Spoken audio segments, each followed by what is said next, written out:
Since 1976, the Wilson Quarterly has provided a nonpartisan and non-ideological window on the world of ideas. In the midst of the Great Recession, the current issue of the magazine examines the role that entrepreneurship plays in providing economies with spirit, energy, and jobs. This week on Dialogue, the Quarterly Report, the Entrepreneurial Edge.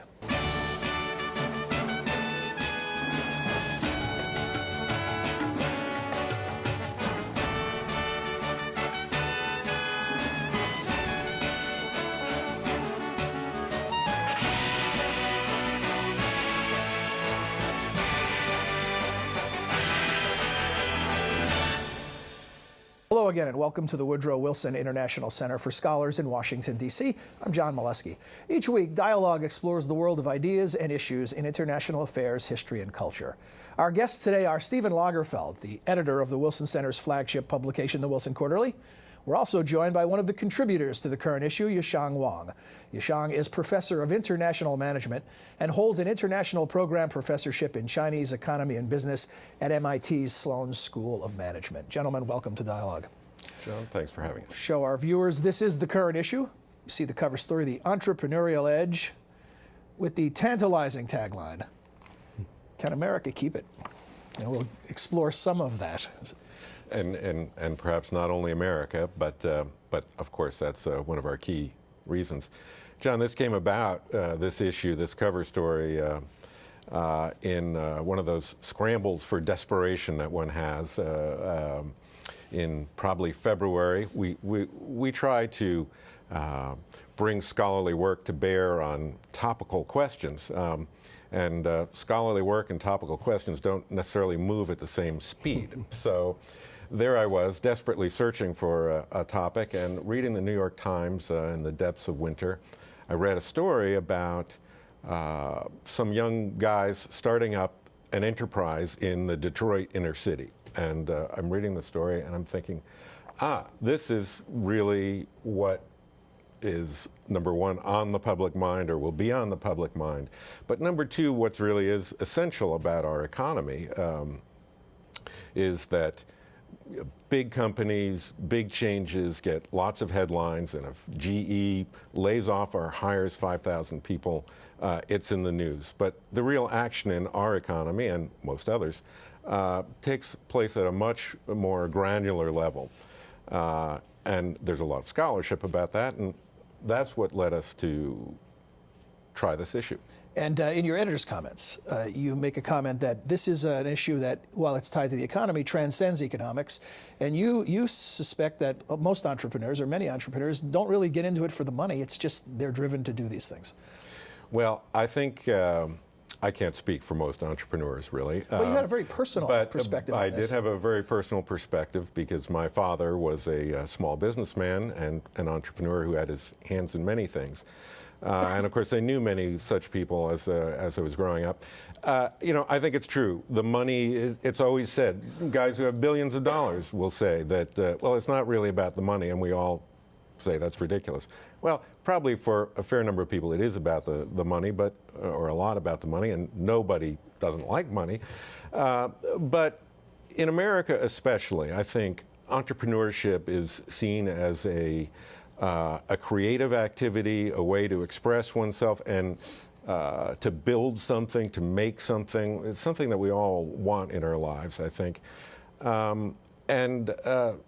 Secondly, I think in more modern times where we have embraced new ideas about what it means to be a person, that you need to be a creative person, you need to change the world, which is what everybody now wants to do. People in business very often see themselves as doing precisely that, and I think it's one of the things that lures people into business activities. And so I think it's something that we have only, business entrepreneurship did not enjoy a lot of respect in this country through the 70s into the 80s, really. And it's something I think that we've come to appreciate a lot more. Yasheng, before we dive into some of the specifics of your article, I'll just ask you generally, what distinguishes an entrepreneur? Yeah. What are the characteristics? So the legal definition of an entrepreneur is that he or she owns his own or her business. takes all the risks and enjoys all the benefits.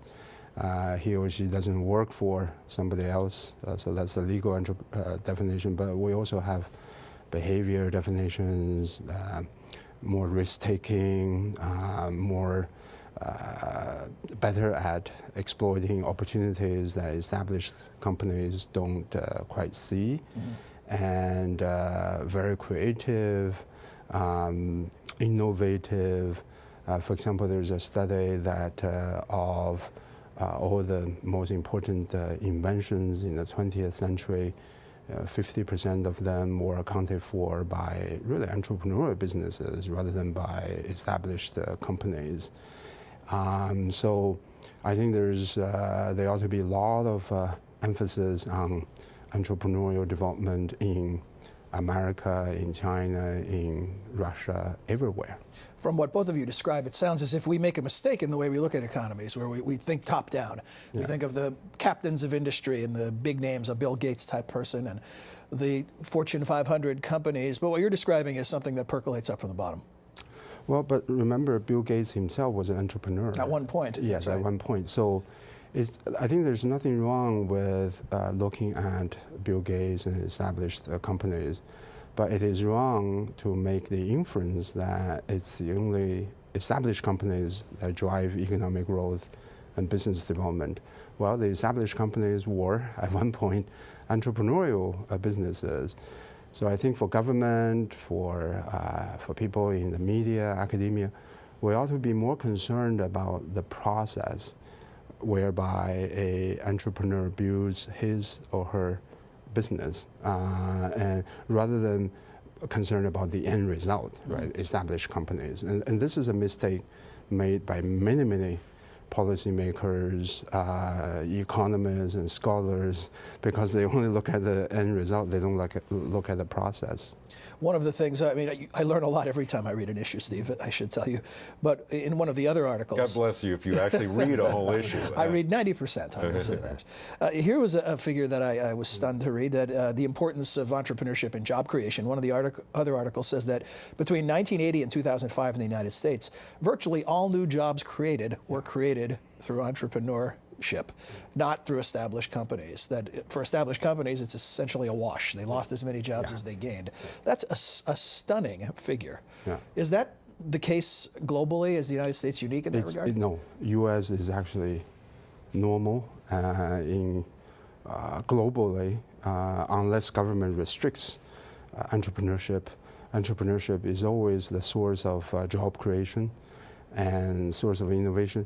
I think in this country there's bigger recognition of the innovation made by entrepreneurship, right? Bill Gates and people like that. But there's less recognition of the job creation, employment creation. There's less credit that goes to entrepreneurship. And in part because if you look at each small business, it's 3 employees, 4 employees. So we tend to think, gee, I mean, their contribution to employment is actually modest, but in collection, in aggregation, their contribution is huge, right? And so that's something that we need to remind ourselves all the time when we look at entrepreneurship. An interesting case in point from elsewhere in the world is Israel. There's a new book out now called Startup Nation, whose authors have an article in my next issue.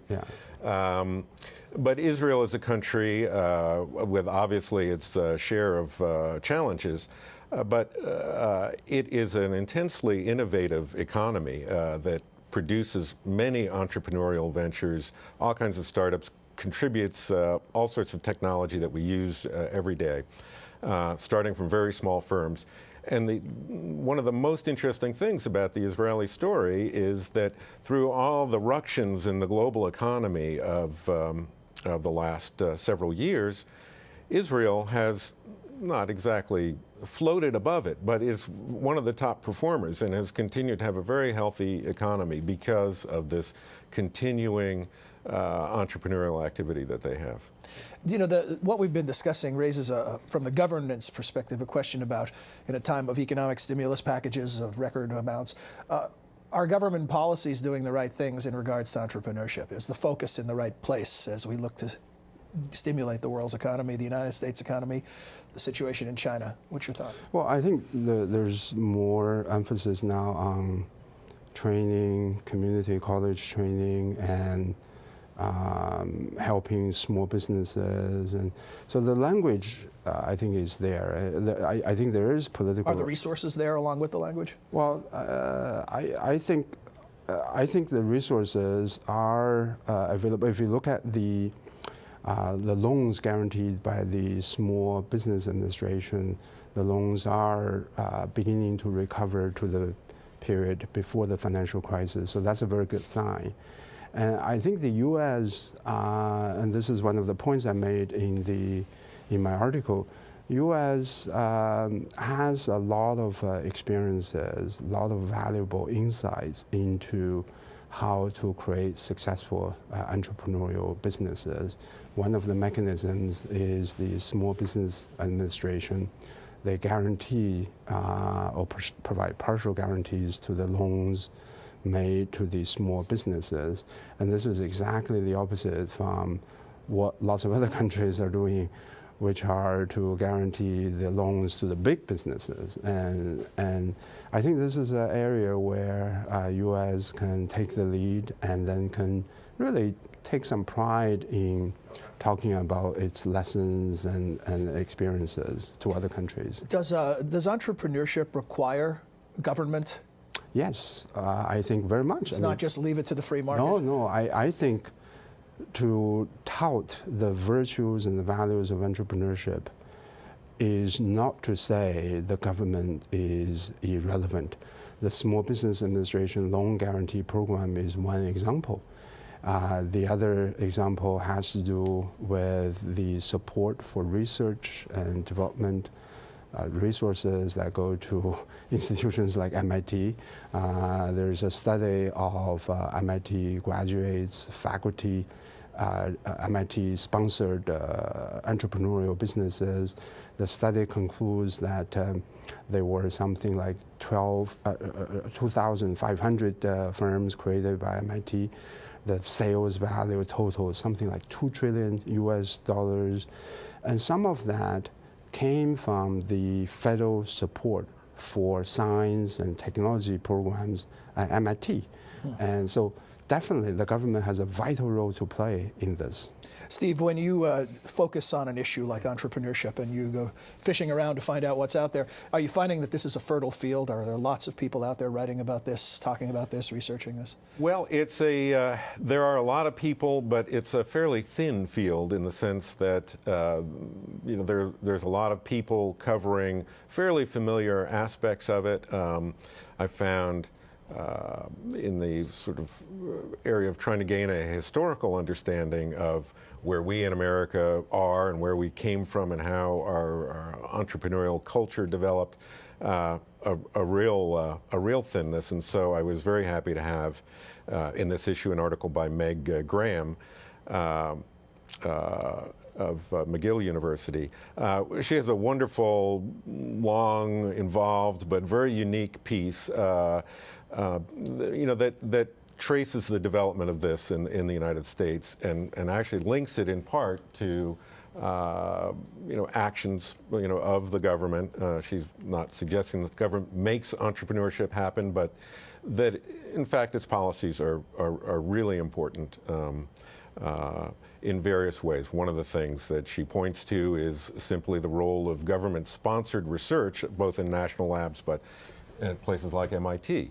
And obviously that provides the seed corn for all kinds of activities and entrepreneurial activities. And if the government weren't there supplying those dollars, I'm not sure how much of it we'd have. Yeah. Yasheng, the title of your article, China's Other Path. Yeah. There's a historical reference there. Could you explain it to us, how you chose that title? The reference is, the title came from a very famous book by a Peruvian economist, Hernando de Soto, on Peru. He conducted a study on Peru, I think in 1983. He hired his research assistants who went about registering a simple a one-person textile business. What he found was the process required, hundreds of bureaucratic procedures and steps, costs the equivalent, something like 300% of the Peruvian GDP per capita.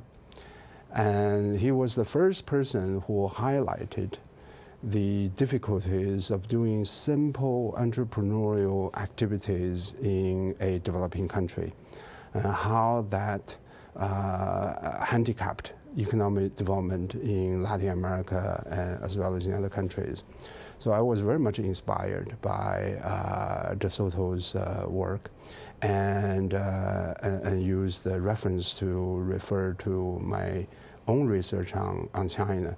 And so that's sort of the historical reference. The other reference has to do with China was going down a entrepreneurial path in the 1980s, very much rural-based entrepreneurship, simple, not fancy entrepreneurship, doing simple things, doing simple production, providing simple services, but created a lot of employment opportunities, income earning opportunities. They somehow made the policy switch in the mid-1990s to favor established companies, bigger companies, foreign direct investment at the expense of this kind of entrepreneurship. So and those they favor tend to be in urban settings. They tend to be almost exclusively urban based. And so the other path also is meant to suggest that China could have continued with the path that it was on. And now the problem now is China's GDP is growing, but the income of the household is not growing nearly as fast. Right. I mean, that one of the things I loved about your article for us was your analysis of how Chinese policies in this area and the results have real implications for the United States and the kinds of problems that we're dealing with. That's right. So this is not just sort of taking a look at the Chinese entrepreneurs, as important as that is. It has implications for the United States because there are macroeconomic implications from entrepreneurship and entrepreneurial development. One implication is that between the U.S. and China, we have this trade tensions because China is not consuming as much as it is producing. U.S. is consuming, but it's not producing. So the trade deficits are rising in the United States. And now there are a lot of political issues within the U.S. about the trade relationship with China. One of the root causes of that, I'm not saying that's 100% Chinese problem, but one of the causes for that is that when China went down to a different path, favoring big companies, favoring urban areas, GDP was rising, production was rising very fast, but the income was not rising as fast. If you don't have... Is that because of lower paying assembly line type jobs? It's because the established firms don't hire many people as entrepreneurial businesses. It's just the numbers game, less jobs. It's the number game. It's also the labor market gets distorted because when you don't have many earning opportunities in the rural area, then those people who don't have jobs come to the cities. They push the wage level down because they compete for whatever jobs that are available. So if you look at when China was on this other path of entrepreneurial development, the income growth and GDP growth were roughly the same. So both things were growing parallel with each other. When China went down the path of big companies, established corporations, urban development strategy, GDP was still growing very fast, but the income was growing half as fast as GDP. It's not that income was declining, it's just that income was not rising. Over a long period of time, we're talking about 20 years in the making, over a long period of time, when income was not growing as fast. Consumption was going to come down, but the production was rising. So what do you do with the difference? The difference was exported to Europe, to the United States. So that's the macroeconomic linkage to the issue that we're talking about. Why is there a seeming pro-urban bias in these types of economic policies? Is this some natural momentum, or is this a distinct decision that the government made? It's not a natural momentum. There's no logical reason why the country should have made that switch. I have to say that this is not unique to China. Many developing countries made that mistake in the 60s and 70s. In Latin America, they made a huge mistake of favoring urban at the expense of the rural. East Asian economies, South Korea, Taiwan, for example, more or less got it right. They didn't discriminate against the rural area. China got it right, I would say, for the first 15 years of the reform era. For some reason, they decided to switch. I think it was very much an intellectual switch. And by the way, the decision makers in the 1990s were different people from the decision makers in the 1980s. The people who made the economic policy decisions in the 1990s, they all came from Shanghai. Each one of them came from Shanghai. And Shanghai is the most urban part of the China, and then it tends to have this kind of mentality toward economic development. It's interesting. One of the chapters in your book, which you allude to in your article for us, focuses on Shanghai. One of the Shanghai is so much the symbol of Chinese capitalism, and what you show very clearly, and it's so fascinating to me, is that it's also the shining example of essentially Chinese state capitalism and also some foreign investment. And you, interesting little factoid, as we call it in there, is that a very small number of China's privately owned firms actually are based in Shanghai. So most of the activity is elsewhere. That's right. So the Shanghainese know this, the Chinese know this. They know that Shanghai actually doesn't have the most competitive, most innovative domestic companies in China. Then the usual explanation is, oh, this is something in the culture of Shanghai. That's just absolutely not true. Shanghai in the 20s and 30s of the 20th century was the most entrepreneurial part of China. A lot of domestic capitalists grew their businesses in Shanghai, and at one point it was most vibrant entrepreneurial center of China. There's nothing cultural about this. It has to do with policy. The policy of Shanghai was restricting small-scale businesses, favoring large-scale businesses. And in the 1980s and 1990s, the only choice that you had among the large-scale businesses was the state-owned enterprises, right? So China was still emerging from central planning, and they didn't really have, large-scale private businesses. So that's the only choice that you have. So essentially, whenever you favor the large-scale businesses, in effect, you are favoring state-owned enterprises, because there's really no other choice. And isn't that, on if we pull the camera way out and look in sort of world historical terms, one of the big debates now in the world is after the sort of battle between capitalism and communism, now the models that we're looking at going forward is capitalism versus state capitalism.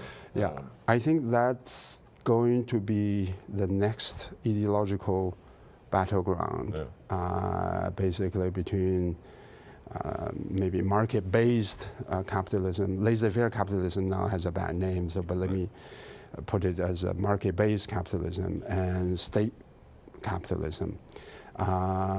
My own view is that the market-based capitalism explains the success of China.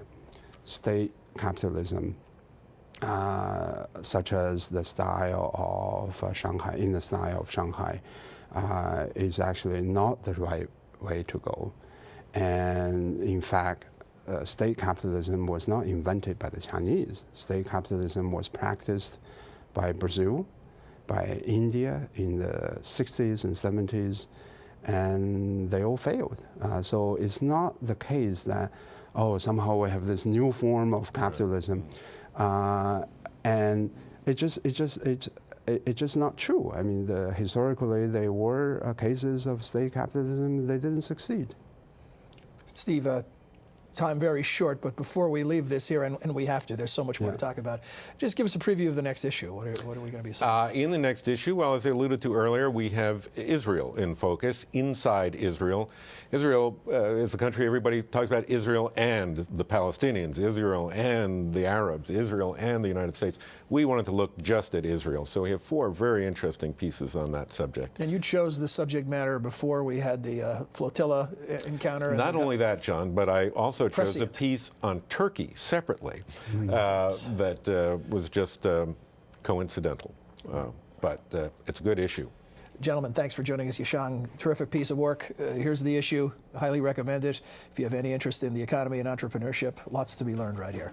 In addition to thanking our guests, we want you to know that we appreciate your comments and encourage you to share them with us. And you can do so by sending email to dialogue@wilsoncenter.org. And to learn more about the Wilson Quarterly, visit us on the web at www.wilsoncenter.org.